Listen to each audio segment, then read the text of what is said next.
والبنات واش شفتوا هذا المنظر ولا ما شفتوش؟ انا هذا المنظر راه قطع ليا قلبي.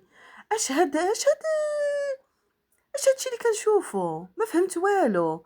السيد مسكين غير باغي مسكين يدبر على راسو، يديه خاويين، ما عنده سلاح، ما عنده والو. ويا حسراه البوليس، يا حسراه البوليس، يا حسراه ديال سبته. شوفوا البنات اش دايرين ليه مسكين، كيضربوه بالحجر. تصور ديك الحجره تجيه في الراس، تخيلوا تجي في الراس ديك الحجره، راه ما السيد ما يقعدش راسو مسكين. واو على رحمه وعلى شفقه، انا بعدا تصدمت. السيد مسكين كيكالي غير بيديه. اش هادشي اللي ولينا نشوفو؟ اش هاد الانسانيه؟ حتى لهاد الدرجه هاد الحقد، وهما اللي فتحوا الحدود. ما فهمتش علاش دايرين بحال هكا.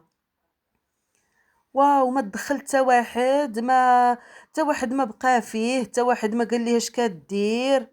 يا حسراه الامن، قال لك الامن. اش هاد الكارثه اللي ولينا كنشوفو؟ اش هاد الشيء؟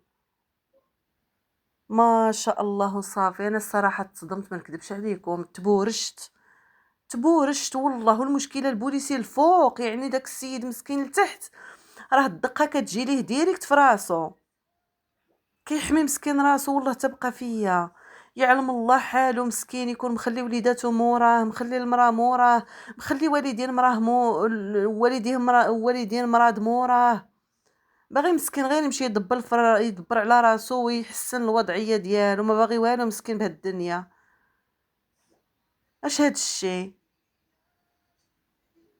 ما شاء الله. صافي والله حتى هاد الشيء كيضر في الخاطر والله.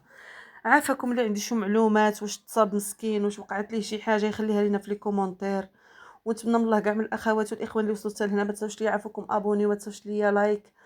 طبيعه الحال، الى عجبكم الفيديوهات ديالي، وشكرا لكم بزاف. وحتى الفيديو المقبل ان شاء الله نتمنى من الله يكون شي جديد، يكون شي حاجه زوينه، شي حاجه كتفرح. هادشي الصراحه كيضر في الخاطر، ما نكذبش عليكم، انا هادشي راه كيشوكيني والله. هادشي تيضرني في الخاطر.